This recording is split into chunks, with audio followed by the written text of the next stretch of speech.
नमस्कार बच्चों, कैसे हो आप सब। उम्मीद करता हूँ आप सब बढ़िया होंगे, मस्त होंगे। बच्चों, आज अपन क्लास 11th केमिस्ट्री में दो टॉपिक तैयार करेंगे, एक तो सार्थक अंक और एक मोल संकल्पना। दोनों के बारे में आपकी पूरे डाउट्स क्लियर हो जाएंगे। ध्यान से पढ़िएगा, ईयरफोन लगा के कॉपी पेन लेकर बैठ जाइए जल्दी से। तो ठीक है, आपका स्वागत है हमारे YouTube channel Dhangar chemistry lectures में। नए आए हो तो चैनल को सब्सक्राइब कर लीजिएगा। चलिए, अब हम बात करें सार्थक अंक या सिग्निफिकेंट फिगर्स क्या होते हैं। सार्थक अंक या सिग्निफिकेंट फिगर्स क्या होते हैं। तो कई जगह अपने को जो है संख्या लिखी हुई होती है, उसमें शून्य लगा हुआ होता है। कहीं दशमलव से पहले संख्या लिखते हैं, कहीं दशमलव के बाद में कुछ संख्या लिखते हैं।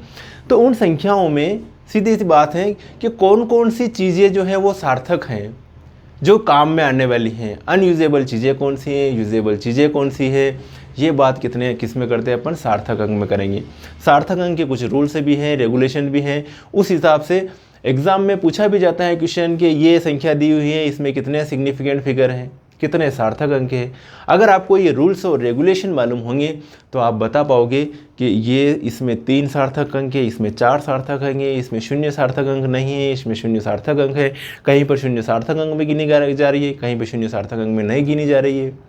माना कि आपके जैसे कि किसी में पहले लगा दिया मैंने 0 0 0 1 लगा दिया, तो इस पहले 0 लगाने का कोई मतलब नहीं है। आपके पास 1 रुपया है, लेकिन अगर आपको ऐसे लिख दिया कि ये 1 0 0, तो इस शून्य का बहुत ज़्यादा मतलब हो गया।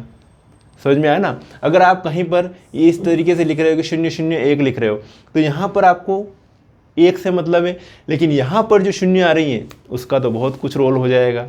शून्य आगे लग जाए तो क्या हो, और शून्य पीछे लग जाए तो कुछ का कुछ हो जाए। तो वही बात अपन कर रहे हैं कि किसी मापन के परिणाम को पूर्ण रूप से दर्शाने के लिए 0 से 9 तक के अंकों में से 0 से 9 तक के अंकों में से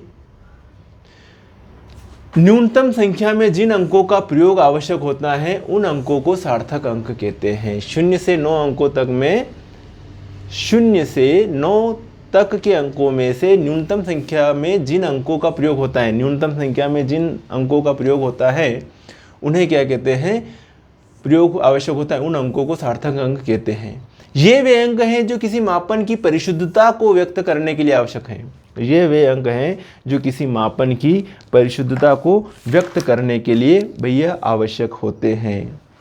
अब सार्थक अंक निर्धारण के नियम, रूल्स क्या क्या है, किस नियम के आधार पर आप नियम बनाए तभी तो अपन बात करेंगे कि ये कंडीशन होगी। बिना नियम के कैसे बात करेंगे। तो देखिए, पहला नियम है सभी गैर शून्य अंक, मतलब 1 2 3 4 5 6 7 8 9 गैर शून्य है ये, इसमें शून्य नहीं है कहीं पर, तो उनको तो सार्थक अंक मानना ही मानना है। समझ में आ गया। सभी गैर शून्य अंक सार्थक अंक होते हैं, शून्य को छोड़कर। लेकिन शून्य वापस कहाँ कहाँ सार्थक है और कहाँ कहाँ सार्थक नहीं है, ये चीज़ अपने को देखना है। मेरी बात समझ में आई। सभी गैर शून्य अंक सार्थक अंक हैं। अब देखिए, यहाँ पर 3.23 दे रखा है, तो 3.23 पहला पॉइंट आप लोगों ने देख लिया ना, सभी गैर शून्य अंक सार्थक अंक है। तो 3.23 दे रखा है, तो 3.23 में 3 सार्थक अंक। मैं लिखूंगा 4.242, इसमें 4 सार्थक अंक है। मैं लिखूंगा 525.327, इसमें 5 सार्थक अंक है। भले दशमलव से पहले हो या बाद में हो, सभी गैर शून्य अंक सार्थक अंक होते हैं। सभी गैर शून्य अंक सार्थक अंक होते हैं। 2 गैर शून्य अंकों के मध्य स्थित शून्य अंक शून्य सार्थक अंक होता है। अब भैया आपने 2 गैर शून्य अंक, मतलब शून्य नहीं है वो, तो 2.023 गैर शून्य अंकों के बीच में शून्य है, तो शून्य को भी आपको सार्थक अंक मानना है। तो इसमें 4 सार्थक अंक हैं बेटा जी। कितने हैं? 4 सार्थक अंक हैं। मैं लिखूं कि 2.201, इसमें भी 4 सार्थक अंक है। यदि मैं लिखूं कि 3.4061, इसमें 1 2 3 4 5 6 सार्थक अंक। मतलब 2 गैर शून्य अंकों के मध्य, अगर आपने 2 गैर शून्य अंकों के मध्य 2 गैर शून्य अंक कौन से, ये 1 से लेकर 9 तक, उनके बीच में आपने कहीं पे शून्य को बिठा दिया, तो शून्य की भी वैल्यू बढ़ गई, मतलब वो सार्थक हो गया भैया, उसकी शरण में आ गए मेरा भी जीवन सार्थक हो गया। चलिए शून्य का काम है। तो 3.023 में कितने सार्थक अंक है बेटा? 3 सार्थक अंक हैं। चलिए अब अगला नियम है, प्रथम गैर शून्य अंक से पहले आने वाले शून्य सार्थक नहीं होते। अभी जस्ट मैंने बताया था 0.000 प्रथम गैर शून्य अंक, ये प्रथम गैर शून्य अंक, उससे पहले आने वाले शून्य सार्थक नहीं होते। तो मैं कहूँ कि 0001 में कितने सार्थक अंक है? तो यहाँ पर एक ही सार्थक अंक है, क्योंकि शून्य दादागिरी कर दी, उसने पहले लगने की कोशिश करी गैर शून्य अंक से, उसकी वैल्यू खत्म हो गई। बीच में लग जाता, लास्ट में लग जाता, उसकी वैल्यू बनी रहती। तो क्या लिखा हुआ है कि प्रथम गैर शून्य अंक से पहले आने वाले शून्य सार्थक अंक नहीं है। तो 0.413 में 3 सार्थक अंक है। 0.413 लिखो, 3 सार्थक अंक है। 0.4212 लिखो, इसमें 4 सार्थक अंक हैं।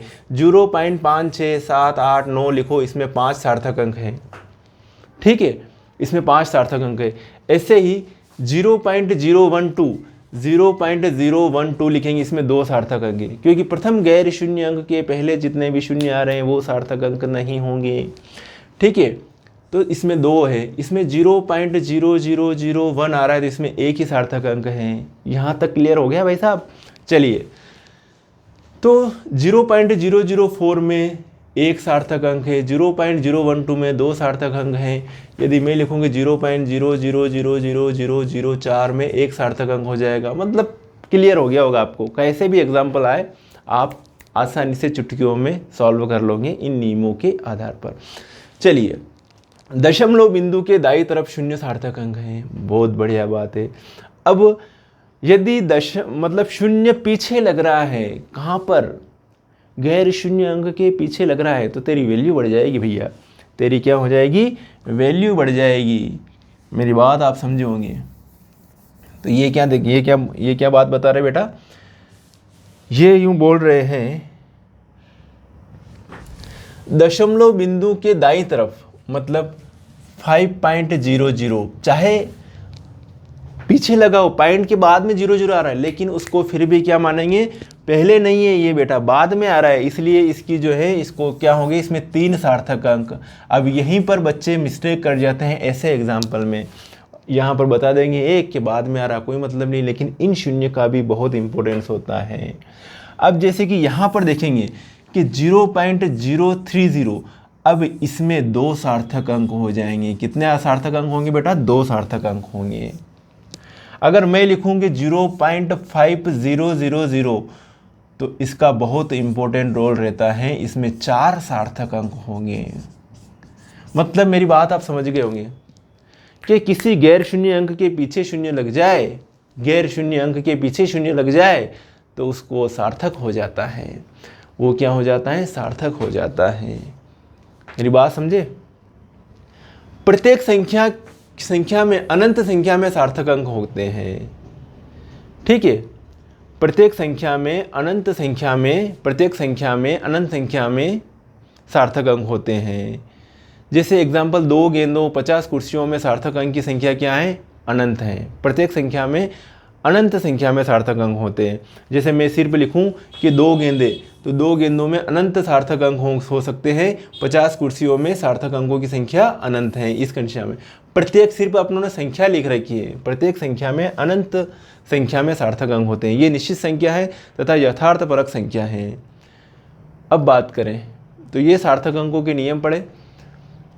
अब बात करें वैज्ञानिक अंकन क्या होता है। वैज्ञानिक अंकन 21,500 को वैज्ञानिक अंकन के अनुसार अनेक प्रकार से लिख सकते हैं। हर एक चीज़ को अलग अलग प्रकार से अपन लिख सकते हैं। ठीक है, अगर अलग अलग प्रकार से लिखेंगे तो अपने को अलग अलग प्रकार से सार्थक अंक भी मिलेंगे। क्या मिलेंगे? सार्थक अंक भी मिलेंगे। अब देखिए यहाँ पर, अब इस टाइप से एग्जाम्पल पूछे जाते हैं, घातांक वाले, घातांक भी दिए, घातांक वाली संख्या भी दी हुई है और ऐसे भी दी हुई रहती है, लेकिन इसको सार्थक अंक में काउंट नहीं करेंगे। सार्थक अंक में किसको काउंट करेंगे? इसको। तो इसी को अपनों ने लिखा कि 2.15 × 10⁴। आपकी संख्या क्या आएगी, ये आएगी, लेकिन सार्थक अंक कितने हैं, 3 अंक है, तो इसको 3 सार्थक अंक के हिसाब से लिखना है तो ये लिखेंगे। अगर इसको 4 सार्थक अंक के हिसाब से लिखना है तो अपन इसको इस तरीके से लिखेंगे। अगर इसी संख्या को 5 सार्थक अंक के हिसाब से लिखना है तो अपन इसको ऐसे लिख देंगे अलग अलग। तो ये क्या हो गए बेटा, वैज्ञानिक अंकन हो गए। इसको कहते हैं अपन वैज्ञानिक अंकन, क्योंकि वैज्ञानिक अंकन में छोटी से छोटी डिजिट भी जो आगे आती है पॉइंट्स में, वो भी काउंट की जाती हैं। तो मेरे हिसाब से आपको समझ में आ गया होगा सार्थक अंक का ये जो चर्चा करी सिग्निफिकेंट फिगर की। अब हम बात करते हैं मोल संकल्पना की। हम चर्चा करेंगे मोल संकल्पना की।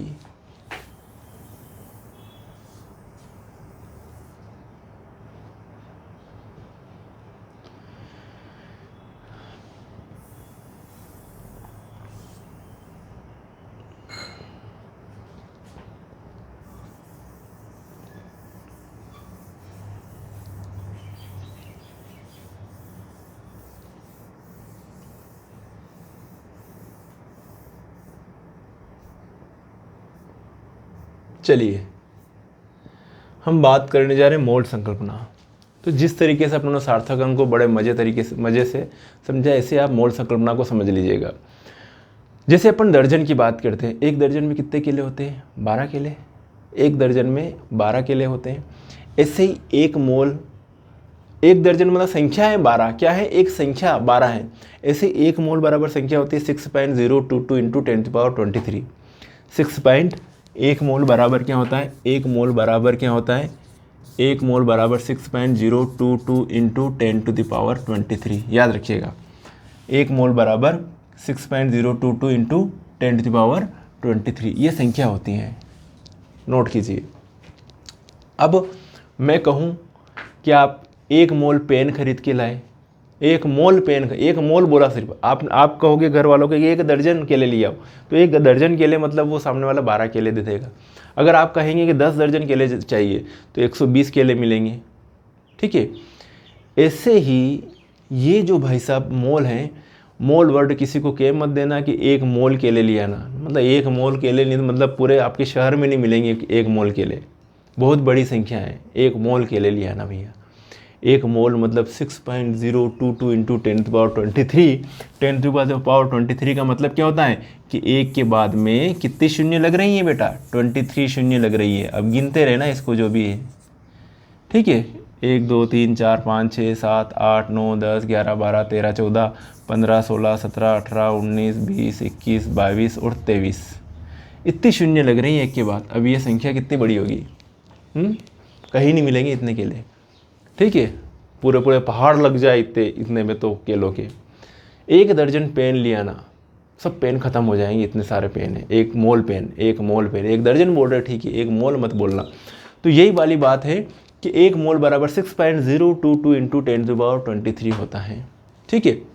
तो जो अब मोल का वर्ड क्या है, मोल वर्ड अपन केमिस्ट्री में यूज़ कर सकते हैं कि एक मोल अणु ले आओ, एक मोल मॉलिक्यूल ले आओ। तो अणु, परमाणु, ये इकाइयाँ बहुत क्या होती, छोटी इकाइयाँ होती। छोटी इकाई बोल रहे उस कंडीशन में आप बोल सकते हो कि एक मोल लिया ना भैया, मेरी बात समझे आप, एक मोल वहाँ पे यूज़ करते, क्योंकि अणु परमाणु बहुत महीन होते हैं, इलेक्ट्रॉन प्रोटॉन न्यूट्रॉन बहुत छोटे होते हैं। तो यहाँ पर अपन वर्ड यूज़ कर सकते हैं, कौन सा वर्ड यूज़ कर सकते हैं बेटा, मोल का वर्ड यूज़ कर सकते हैं। तो अणु बहुत छोटे होते थे, एक मोल अणु मतलब 6.022 इंटू 10⁻23 अणु। एक मोल परमाणु मतलब 6.022 इंटू 10⁻23 परमाणु। एक मोल यूज़ किया ना, तो वो परमाणु के लिए हो, अणु के लिए हो, आयन के लिए, मतलब वो संख्या है कि इतनी संख्या है। एक मोल परमाणु मतलब ये संख्या, एक मोल अणु मतलब ये संख्या, एक मोल आयन मतलब ये संख्या। क्लियर है, यहाँ तक समझ में आ गया होगा। तो ये है मोल की बात कर रहे हैं। जैसे मैं बात करूँ कि आपके सामने 1 लीटर पानी है, 1 लीटर 1 लीटर पानी है, तो 1 लीटर पानी में इस मोलों की संख्या निकालने के लिए क्या यूज़ करते हैं, भार बटे अणुभार, भार बटे अणुभार। अब पानी का जो 1 लीटर है, ठीक है, 1 लीटर में कितना है, 1000 ग्राम है पानी, और अणुभार कितना हो जाएगा पानी का, 18। कैसे होगा बेटा, ये H2O है, हाइड्रोजन का परमाणु भार होता है 1, तो 2 हाइड्रोजन है तो 2, प्लस ऑक्सीजन का कितना होता है 16 होता है परमाणु भार, तो 16 और 2 कितना होता है 18, भाग देंगे तो 55.55, मतलब 1 लीटर पानी में आपने 55.55 मोल है। अब मैं कहूँगी आपने 1 लीटर पानी पी लिया, तो 1 लीटर पानी पी लिया मतलब 6.023 इंटू 10⁻23 इतने सारे अणु पी लिए बेटा। 55.55 इंटू 6.023 इंटू 10⁻23 इतने सारे अणु पी लिए हमने। तो 1 लीटर में कितने अणु पी लिए तुमने? ढेर सारे अणु पी लिए। ठीक है, अब बात करें तो किसी पदार्थ की वह मात्रा जिसमें उस पदार्थ के 6.022 इंटू 10⁻23 कण होते हैं, पदार्थ का 1 मोल कहलाता है। प्रत्येक पदार्थ के 1 ग्राम कण भार में उस पदार्थ के 6.022 इंटू 10⁻23 कण, कौन काय के हो सकते हैं? कण है, ये संख्या है। 6.022 इंटू 10⁻23 कण होते हैं। कौन से कण? कण हो सकता है, परमाणु हो सकता है, अणु हो सकता है, आयन हो सकता है, मूलक हो सकता है, इलेक्ट्रॉन हो सकता है, प्रोटॉन हो सकता है, न्यूट्रॉन हो सकता है। समझ में आया होगा। अब बात करें, मैं कहूँ कि 1 मोल आपने पदार्थ है तो इसमें कण हो गए। 1 मोल पदार्थ के तो उसमें कण उतने हो गए। 1 ग्राम कण हो गया पदार्थ का, ग्राम कण भार हो गया पदार्थ का, और इतने कण हो गए। 1 मोल अणु की बात कर रहे हैं तो 1 ग्राम अणु हो गया, ग्राम अणु भार हो गया। ठीक है, और 6.022 इंटू 10⁻23 क्या हो गए? अणु हो गए। 1 मोल परमाणु की बात करेंगे तो 6.023 इंटू 10⁻23 परमाणु हो जाएंगे। 1 मोल परमाणु बराबर 1 ग्राम परमाणु हो गए, बराबर ग्राम परमाणु भार हो गए। कोई दिक्कत नहीं है। अब देखिए,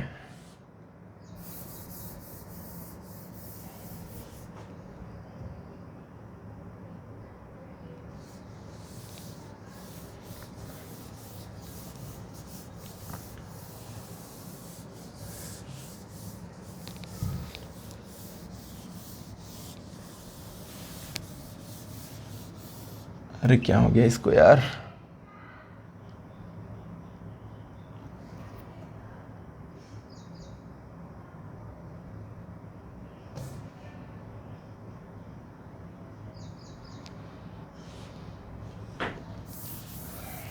चलिए,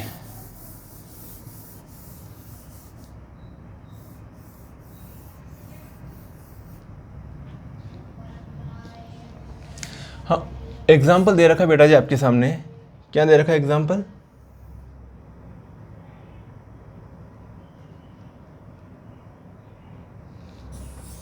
एक 160 ग्राम सोडियम हाइड्रोक्साइड में कितने मोल होगा?